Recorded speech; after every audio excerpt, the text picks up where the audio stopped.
రాయలసీమ లిఫ్టిగేషన్పై మాజీ సీఎం జగన్ చేసిన వ్యాఖ్యలు అసత్యాలని మంత్రి పయ్యావుల కేశవ్ ఆరోపించారు. జగన్ చేసింది లిఫ్ట్ ఇరిగేషన్ కాదు, థెఫ్ట్ ఇరిగేషన్ చేశారని మండిపడ్డారు. ప్రాజెక్టు చేయలేదని, డిపిఆర్ మాత్రమే చేశారని స్పష్టం చేశారు.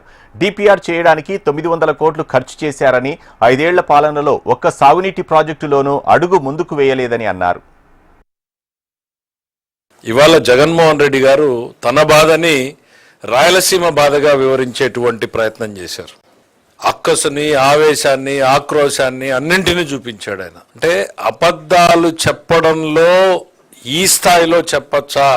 అది ఒక మాజీ ముఖ్యమంత్రిగా ఉన్నటువంటి వ్యక్తి ఇన్ని స్థాయిలో అబద్ధాలు చెప్తారు అనేటువంటిది నిజంగా ఆశ్చర్యం వేస్తుంది.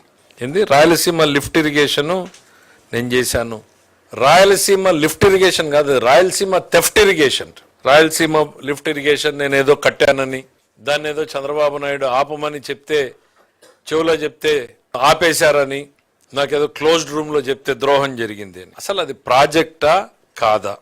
మీరు మీ ప్రభుత్వ హయాంలో ఆ ప్రాజెక్ట్ని రాయలసీమ లిఫ్ట్ ఇరిగేషన్ ప్రాజెక్ట్ అని పనులు ప్రారంభించారా లేదా? ఫస్ట్ సూటిగా దీనికి సమాధానం చెప్పమని జగన్మోహన్ రెడ్డి గారిని అడుగుతారు.